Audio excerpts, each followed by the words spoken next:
Hello and welcome to competitive cracker. എൻ്റെ പേര് എബിൻ മാത്യു.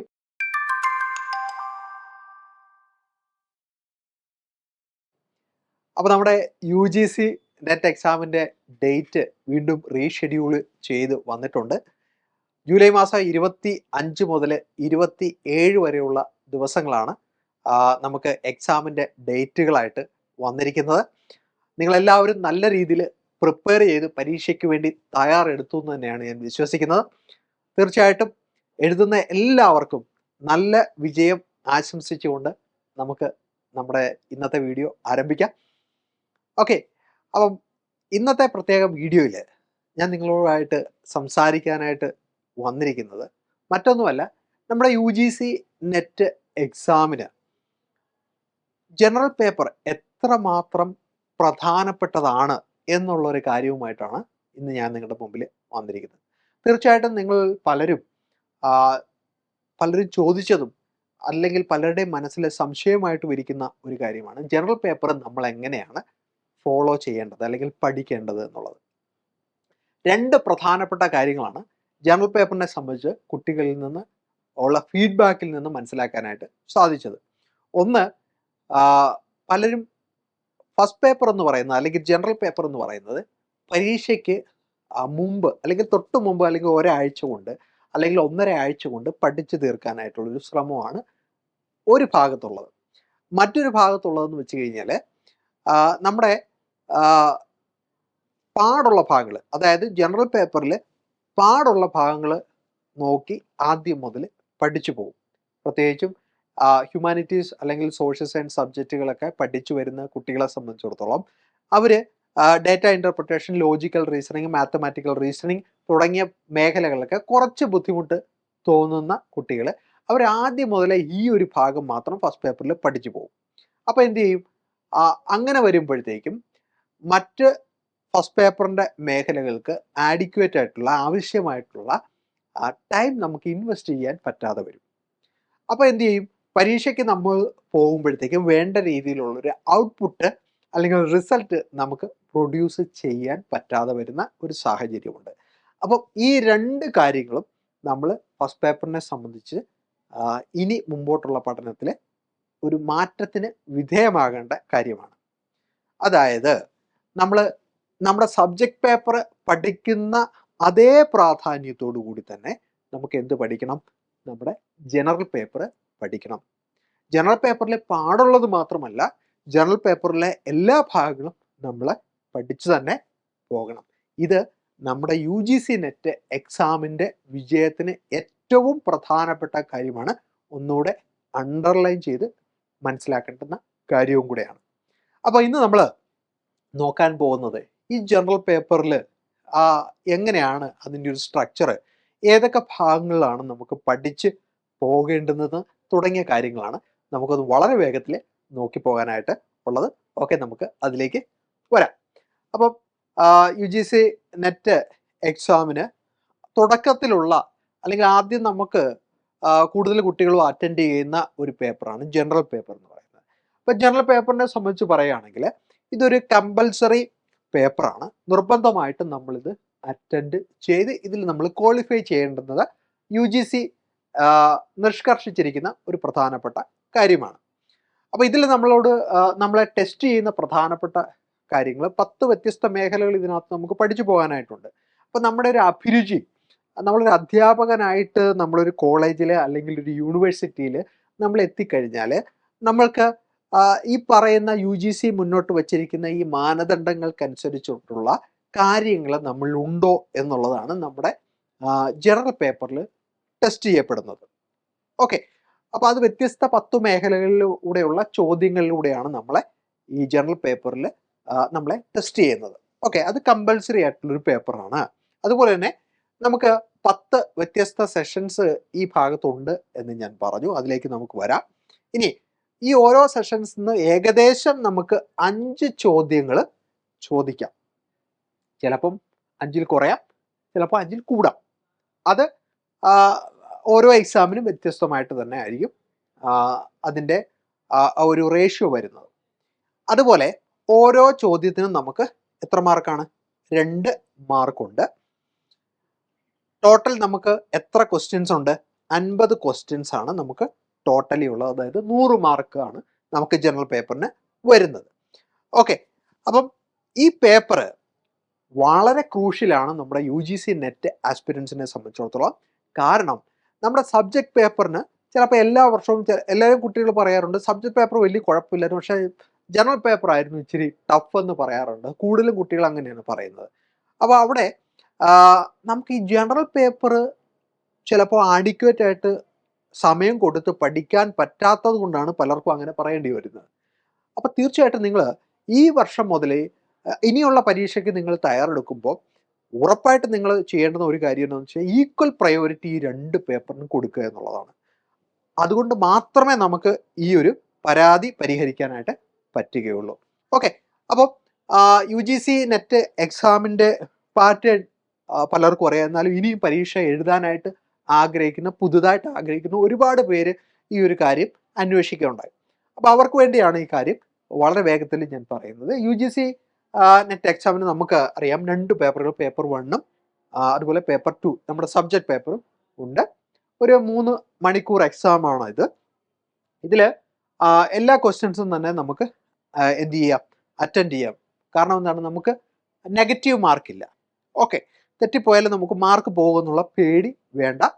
അപ്പോൾ അതുപോലെ തന്നെ എക്സാമിന് ചോദ്യങ്ങൾ 2 മീഡിയത്തിലായിരിക്കും വരുന്നത്. ഒന്ന് ഇംഗ്ലീഷ് മീഡിയത്തിലും അതുപോലെ തന്നെ ഹിന്ദിയിലും ചോദ്യം ഉണ്ടാകും.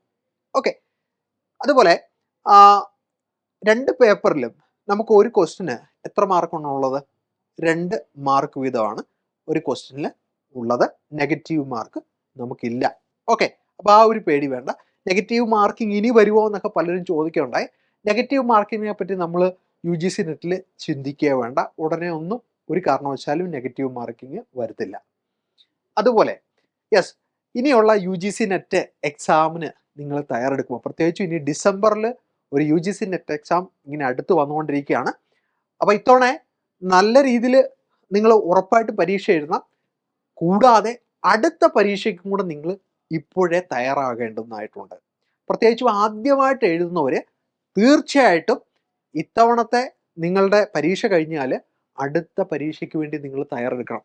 അത് ഒരു കാരണവശാലും അതിനൊരു ബ്രേക്ക് വരാനായിട്ട് പാടില്ല. കാരണം അത് ഞാൻ എൻ്റെ സ്വന്തം എക്സ്പീരിയൻസിൽ നിന്നും മറ്റ് പല കാൻഡിഡേറ്റ്സിൻ്റെ എക്സ്പീരിയൻസിൽ നിന്നും ഞാൻ പറയുകയാണ്, ഒരു കാരണവശാലും നിങ്ങളൊരു ബ്രേക്ക് വരുത്തരുത്. ഉറപ്പായിട്ടും നിങ്ങൾക്ക് കിട്ടുന്നവരെ, അതായത് അതിന് വലിയൊരു കാലയളവ് നിങ്ങൾ വെക്കരുത്. നിങ്ങൾ ഒരു വർഷത്തെ അല്ലെങ്കിൽ 1.5 വർഷം മാക്സിമം, ഒരു വർഷത്തിനുള്ളിൽ തന്നെ നിങ്ങൾ ഈ പരീക്ഷ ക്വാളിഫൈഡ് ആകാനായിട്ടുള്ള ശ്രമം നടത്തുക. ഞാൻ അങ്ങനെ പറയാനുള്ള കാരണം പലരും ജോലി ചെയ്യുന്നവരുണ്ടാകാം. ഓക്കെ, വീട്ടിൽ പഠിക്കാനായിട്ടുള്ള സാഹചര്യങ്ങൾ കിട്ടാത്തവരുണ്ടാകും. അതുകൊണ്ടാണ് ഞാൻ ഒരു 1.5 വർഷത്തെ ആ ഒരു പീരീഡ് നിങ്ങളുടെ മുമ്പിലേക്ക് വെക്കുന്നത്. അപ്പോൾ ഏറ്റവും നന്നായിട്ട് തന്നെ അതിനുവേണ്ടി തയ്യാറെടുക്കുക. അപ്പോൾ അതിനുവേണ്ടി കോമ്പറ്റേറ്റീവ് ക്രാക്കർ നിങ്ങളെ സഹായിക്കുന്നുണ്ട്. ഡിസംബർ എക്സാമിന് വേണ്ടി നമ്മളൊരു ബാച്ച് സ്റ്റാർട്ട് ചെയ്തിട്ടുണ്ട്. അതിൻ്റെ അഡ്മിഷൻ ഇപ്പോഴും ഓപ്പൺ ആണ്. തീർച്ചയായിട്ടും ഈ ഡിസംബർ ബാച്ചിൽ നിങ്ങൾക്ക് ഏതൊക്കെ മേഖലകളിലാണ് ക്ലാസ്സുകൾ ലഭിക്കുക എന്നുള്ളതിന് തീർച്ചയായിട്ടും നമുക്കൊരു ഉത്തരമുണ്ട്. ജനറൽ പേപ്പർ പ്രധാനമായിട്ടും കേട്ടോ, വളരെ ഇമ്പോർട്ടൻ്റ് ആണ് ജനറൽ പേപ്പർ. ജനറൽ പേപ്പറിൻ്റെ എല്ലാ മേഖലകളിലുമുള്ള ക്ലാസ്സുകൾ നിങ്ങൾക്ക് അവൈലബിൾ ആയിരിക്കും. അതുപോലെ economics, management, English, commerce, CSIR, physics, ഇത്രയും സബ്ജക്റ്റുകളിൽ നമ്മൾ ക്ലാസ്സുകൾ പ്രൊവൈഡ് ചെയ്യുന്നുണ്ട്. അപ്പം കൃത്യമായിട്ടും ഈ മേഖലയിൽ കഴിവ് തെളിയിച്ചിട്ടുള്ള എക്സ്പേർട്ടായിട്ടുള്ള അധ്യാപകരായിരിക്കും നിങ്ങൾക്ക് ക്ലാസ്സുകൾ എടുക്കുന്നത്. നിങ്ങൾക്ക് ഇതിനുള്ള മെറ്റീരിയൽസ് അവൈലബിൾ ആയിരിക്കും. ആക്ടിവിറ്റി ഗ്രൂപ്പുകൾ ഉണ്ടാകും. നേരിട്ട് അധ്യാപകരുമായിട്ട് സംവദിക്കാനായിട്ടുള്ള അവസരങ്ങൾ, ഡൗട്ട് ക്ലിയറിംഗ് സെഷൻസ് ഒക്കെ നിങ്ങൾക്കുണ്ടാകും. തീർച്ചയായിട്ടും ഈ ഒരു അവസരം ഒരു കാരണവശാലും നിങ്ങൾ പാഴാക്കരുത്. ഇപ്പോൾ തന്നെ കോഴ്സുമായിട്ട് ബന്ധപ്പെട്ടുള്ള വിവരങ്ങൾ നിങ്ങൾക്ക് വിളിച്ചന്വേഷിക്കാം. 97 78 82 62 92 എന്നുള്ള നമ്പറിൽ ഇപ്പോൾ തന്നെ നിങ്ങൾ കോൺടാക്ട് ചെയ്യുക. ഓക്കെ, അപ്പോൾ എത്രയും വേഗത്തിൽ പഠിക്കാനായിട്ട് തുടങ്ങുക. അപ്പോൾ നമ്മൾ പറഞ്ഞു വന്നത് ഫസ്റ്റ് പേപ്പറിൻ്റെ പ്രത്യേകതകളാണ് അല്ലേ. അപ്പോൾ ഇവിടെ നമുക്കൊരു മിനിമം ക്വാളിഫൈങ് മാർക്ക് ഫസ്റ്റ് പേപ്പറിന് ആവശ്യമായിട്ടുണ്ട്. അപ്പോൾ ഇവിടെ നമുക്ക് ജനറൽ പേപ്പറിൽ ജനറൽ കാറ്റഗറിയിൽ പരീക്ഷ എഴുതുന്നവർക്ക് ക്വാളിഫൈങ് മാർക്സ് 40 ആണ്. അപ്പോൾ ഇതിനൊരു അഗ്രിഗേറ്റ് ഉണ്ട്. അഗ്രിഗേറ്റ് എന്ന് പറയുമ്പോൾ ജനറൽ കാറ്റഗറി നമുക്കൊരു 48 ആണ്. ഓക്കെ, അപ്പോൾ നമുക്ക് അത്രയും മാർക്ക് മേടിച്ചാൽ പോരാ, നമുക്ക് ഏറ്റവും മാക്സിമം ഫസ്റ്റ് പേപ്പറിൽ ക്വാളിഫൈ ചെയ്യാൻ പറ്റുന്ന അത്രയും മാർക്ക് നമ്മൾ ക്വാളിഫൈ ചെയ്യുക. അതിന് കാരണം ഞാൻ മുമ്പോട്ട് വരുമ്പോൾ പറയാം. അതിനൊരു പ്രധാനപ്പെട്ട കാര്യമുണ്ട്. അപ്പോൾ ജനറൽ പേപ്പറിൽ ജനറൽ കാറ്റഗറിക്ക് 40 ആണ് എന്ത് പാസ് മാർക്ക് എന്ന് പറയുന്നത്. അഗ്രിഗേറ്റ് എന്ന് പറയുന്നത് 48 ആണ്. Okay, SC ST OBC non creamy layer PWD transgender കാൻഡിഡേറ്റ്സിൻ്റെ അവർക്ക് ആവശ്യമായിട്ടുള്ള 35 ആണ്. ഓക്കെ, 35 അഗ്രിഗേറ്റ് എന്ന് പറയുന്നത് 40 വരും. ഓക്കെ, അതുപോലെ തന്നെ ഇവിടെ ക്വാളിഫയിങ് പേപ്പർ 1 ഈസ് മാൻഡേറ്ററി. ഞാൻ തുടക്കത്തിലേ പറഞ്ഞു അല്ലേ, മാൻഡേറ്ററി നിർബന്ധമായിട്ടും നമ്മൾ ഫസ്റ്റ് പേപ്പറിൽ ക്വാളിഫൈ ചെയ്യണം, ഇല്ലെങ്കിൽ നമുക്ക് UGC നെറ്റ് കരസ്ഥമാക്കാനായിട്ട് സാധിക്കില്ല. ഇവിടെ ഞാൻ തുടക്കത്തിലെ പറഞ്ഞ ഒരു പ്രധാനപ്പെട്ട കാര്യമുണ്ട്. നമ്മൾ ജനറൽ പേപ്പറിന് മാക്സിമം മാർക്ക് നമ്മൾ സ്കോർ ചെയ്യുക എന്നുള്ളതിൻ്റെ അർത്ഥം എന്താണ്? യെസ്, അതിൻ്റെ അർത്ഥം ഇതാണ്, നമ്മൾ JRF അല്ലെങ്കിൽ നെറ്റ് ക്വാളിഫൈ ചെയ്തു എന്നുള്ളതാണ്. ഇത് പലരും വിട്ടുപോകുന്ന ഒരു കാര്യമാണ്. നിങ്ങൾ ജനറൽ പേപ്പറിന് വേണ്ടി ടൈം ഇൻവെസ്റ്റ് ചെയ്യണം ഉറപ്പായിട്ടും. അത് തീർച്ചയായിട്ടും നിങ്ങൾക്ക് UGC നെറ്റ് ക്വാളിഫൈ ചെയ്യാൻ സഹായിക്കുന്ന ഏറ്റവും പ്രധാനപ്പെട്ട കാര്യമാണ്. കാരണം നമ്മൾ PG ലെവൽ അല്ലെങ്കിൽ ഡിഗ്രി മുതലേ നമ്മുടെ സബ്ജക്റ്റിൽ നമ്മൾ പഠിച്ചു വരുന്നവരാണ്. അതുകൊണ്ട് തന്നെ നമുക്ക് ആ ഒരു ബാക്ക്ഗ്രൗണ്ട് ഉണ്ട്. പക്ഷേ ഫസ്റ്റ് പേപ്പറിന് നമുക്ക് ആ ബാക്ക്ഗ്രൗണ്ട് ഇല്ല. ആ ബാക്ക്ഗ്രൗണ്ട് നമ്മൾ ഉണ്ടാക്കി എടുക്കുന്നതിന് വേണ്ടിയിട്ടാണ് ഈക്വൽ ആയിട്ടുള്ള ഇമ്പോർട്ടൻസ് സബ്ജക്റ്റ് പേപ്പറിനോടൊപ്പം നമ്മൾ ഫസ്റ്റ് പേപ്പറിന് കൊടുക്കണം എന്നുള്ളത് പ്രത്യേകമായിട്ട് എടുത്ത് പറയുന്നത്. ഓക്കെ, ഇനി അതുകൊണ്ട് തന്നെ ഇത് നമ്മൾ ഒരു കാരണവശാലും ഏറ്റവും അവസാനത്തേക്ക് പഠിക്കാനായിട്ട് വെക്കരുത്. Okay, yes. ഇനി നമുക്ക് ജനറൽ പേപ്പറിലെ ടോപ്പിക്കുകൾ വളരെ വേഗത്തിൽ ഒന്ന് നോക്കി പോകാം. ഏതൊക്കെ പേപ്പറുകളാണ് നമുക്ക് അവിടെ പഠിക്കാനായിട്ടുള്ളത്? ടീച്ചിങ് ആപ്റ്റിറ്റ്യൂഡാണ്. ഓക്കെ, അതിനകത്തുനിന്ന് നമുക്ക് 10 മാർക്സിൻ്റെ ചോദ്യങ്ങൾ 5 ക്വസ്റ്റ്യൻസ് വരും ടീച്ചിങ് ആപ്റ്റിറ്റ്യൂഡിൽ നിന്ന്. BEdനൊക്കെ നമ്മൾ പഠിച്ചിട്ടുള്ള ഒരുപാട് കാര്യമാണ്. BEd പഠിക്കാത്തവരും പേടിക്കൊന്നും വേണ്ട, അത് പഠിച്ചെടുക്കാവുന്ന കാര്യമേ ഉള്ളൂ. അതുപോലെ തന്നെ റിസർച്ച് ആപ്റ്റിറ്റ്യൂഡ്, റിസർച്ച് എല്ലാവരും തന്നെ PG ലെവലിൽ കവർ ചെയ്തിട്ടുണ്ടാകും. അതിനകത്തുനിന്ന് നമുക്ക് 10 മാർക്കിൻ്റെ ചോദ്യങ്ങൾ വരുന്നു. കമ്മ്യൂണിക്കേഷൻ, ക്ലാസ് റൂം കമ്മ്യൂണിക്കേഷൻ എങ്ങനെയായിരിക്കണം, അതിൻ്റെ സവിശേഷതകൾ, അതിൻ്റെ തടസ്സമായിട്ട് നിൽക്കുന്ന കാര്യങ്ങളൊക്കെ നമുക്ക് പഠിക്കാനുണ്ട്. അതുപോലെ ടൈപ്സ് ഓഫ് കമ്മ്യൂണിക്കേഷൻ. ഓക്കെ, ഇതിൽ നിന്ന് 10 മാർക്കിൻ്റെ ചോദ്യം വരുന്നു. ICT, ഇൻഫർമേഷൻ കമ്മ്യൂണിക്കേഷൻ ടെക്നോളജിയിൽ നിന്ന് നമുക്ക് 10 മാർക്കിൻ്റെ ചോദ്യങ്ങൾ വരും. പീപ്പിൾ ആൻഡ് എൻവയോൺമെൻറ്റ് എന്ന് പറയുന്ന മേഖലയിൽ നിന്ന് നമുക്ക് 10 മാർക്കിൻ്റെ ചോദ്യങ്ങൾ നമുക്ക് വരുന്നുണ്ട്. അതുപോലെ തന്നെ higher education, okay, and governance, അപ്പോൾ അതിൽ നിന്നും 10 മാർക്കിൻ്റെ ചോദ്യമാണ്. അപ്പോൾ ആദ്യത്തെ ഈ 6 മേജർ പോർഷൻസ് എന്ന് പറയുന്നത് ഒരു തിയററ്റിക്കൽ മേഖലയാണ്. ഓക്കെ, തിയററ്റിക്കൽ ഏരിയ ആണ് ഈ ഒരു പോർഷൻ എന്ന് പറയുന്നത്. അപ്പോൾ ഇത് നമുക്ക് കുറച്ച് വായിച്ചു പഠിക്കേണ്ടുന്ന കാര്യങ്ങളുണ്ട്, മനസ്സിലാക്കി പോകേണ്ടുന്ന ചില കൺസെപ്റ്റുകളൊക്കെ ഇതിനകത്ത് ഉണ്ട്. തീർച്ചയായിട്ടും എളുപ്പത്തിൽ നമുക്കത് പഠിച്ചെടുക്കാനായിട്ട് സാധിക്കും. ഓക്കെ, അതുപോലെ മറ്റൊരു പ്രധാനപ്പെട്ട മേഖലയാണ് റീഡിംഗ് കോംപ്രിഹെൻഷൻ എന്ന് പറയുന്നത്. ഇത് നിങ്ങൾക്ക് ഫസ്റ്റ് പേപ്പറിനും അതുപോലെ തന്നെ നിങ്ങളുടെ സബ്ജക്റ്റ് പേപ്പറിനും 20 മാർക്കോളം സ്കോർ ചെയ്യാനായിട്ട് സഹായിക്കുന്ന ഒരു മേഖലയാണ്. ഇത് രണ്ടിനും കൂടി 20 മാർക്കോളം നിങ്ങൾക്ക് ക്വാളിഫൈ ചെയ്യാം. അതായത് ഇവിടെ നമ്മളെ ടെസ്റ്റ് ചെയ്യുന്നത് നമ്മൾ പെട്ടെന്ന് ഒരു ആർട്ടിക്കിൾ വായിച്ച് അതിൻ്റെ ഒരു സംക്ഷിപ്ത രൂപം നമ്മൾ മനസ്സിലാക്കുന്നുണ്ടോ എന്നുള്ളതാണ് ഇവിടെ ടെസ്റ്റ് ചെയ്യപ്പെടുന്നത്. അതുകൊണ്ട് തന്നെ ഇതിനകത്ത് ഉപയോഗിക്കുന്ന വാക്കുകൾ, അതിൻ്റെ രീതികളൊക്കെ നമുക്ക് പെട്ടെന്ന് മനസ്സിലാക്കി എടുക്കാൻ പറ്റിയാലേ ഉള്ളൂ നമുക്ക് ഈ മാർക്ക് സ്കോർ ചെയ്യാനായിട്ട് പറ്റുകയുള്ളൂ. അപ്പം നന്നായിട്ട് ഇംഗ്ലീഷ് ആർട്ടിക്കിൾസ് വായിക്കുക, പാരഗ്രാഫുകൾ, ചെറിയ ചെറിയ പാരഗ്രാഫുകളൊക്കെ കാണുമ്പോൾ നന്നായിട്ട് വായിക്കുക. ഇപ്പോൾ സോഷ്യൽ മീഡിയയിലൊക്കെ ഒരുപാട് നല്ല ആർട്ടിക്കിൾസ് വരുന്നുണ്ട്. അതൊക്കെ വായിക്കുകയാണെങ്കിൽ തീർച്ചയായിട്ടും ഒരുപാട് നിങ്ങൾക്ക് എക്സാമിന് ഗുണം ചെയ്യും. വീണ്ടും മറ്റൊരു 3 മേഖലകളുണ്ട്. അത് മാത്തമാറ്റിക്കൽ ആയിട്ടുള്ള മേഖലയാണ്. ഓക്കെ, നമുക്ക് ചെയ്ത് പഠിക്കേണ്ടുന്ന മേഖലയാണ്. ഏതൊക്കെയാണ്? ഒന്ന് ഡേറ്റ ഇൻ്റർപ്രിട്ടേഷൻ. ഒരുപാട് കുട്ടികൾ പറഞ്ഞ് ഞങ്ങൾക്ക് പാടായിട്ടുള്ളൊരു മേഖലയാണ്. ഇത് എന്തുകൊണ്ടാണ് നമുക്ക് പാടായി വരുന്നത്? നമ്മൾ പരീക്ഷയ്ക്ക് മുമ്പായിട്ട് നമ്മളിത് പഠിക്കാൻ പോകുമ്പോൾ തീർച്ചയായിട്ടും നമ്മൾ ഒരുപാട് നാളായി മാത്സ് ഒക്കെ നോക്കിയിട്ട് അങ്ങനെയുള്ളവരുണ്ടാവും അല്ലേ? അപ്പോൾ അവരെ സംബന്ധിച്ചിടത്തോളം ഒരു കാരണവശാലും ഇത് അവസാനത്തേക്ക് വെക്കരുത്, തുടക്കം മുതലേ ഇത് നോക്കി പോകണം. കാരണം 10 മാർക്ക് അവിടെ നിന്നുണ്ട്. അതുപോലെ തന്നെ റീസണിങ്, ഇൻക്ലൂഡിങ് മാത്തമാറ്റിക്കൽ റീസണിങ് ആണ്.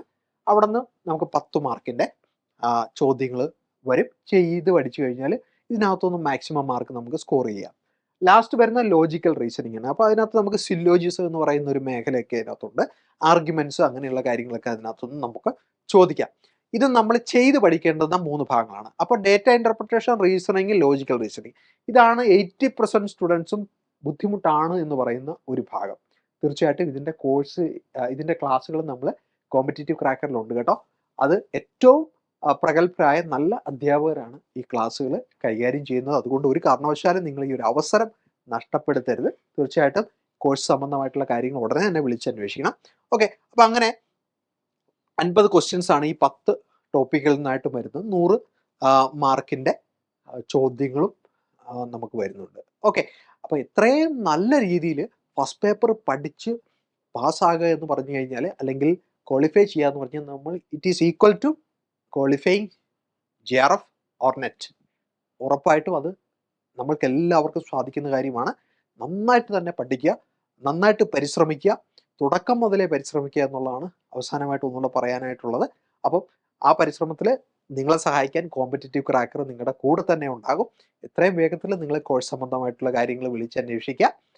എത്രയും വേഗത്തിൽ കോഴ്സിൽ ജോയിൻ ചെയ്യുക. നമുക്ക് ഒരുമിച്ച് പഠിക്കാം, പരീക്ഷയ്ക്ക് വിജയിക്കാം. മറ്റൊരു വീഡിയോയുമായിട്ട് വീണ്ടും ഞാൻ നിങ്ങളുടെ മുമ്പിൽ വരും. Okay, thank you.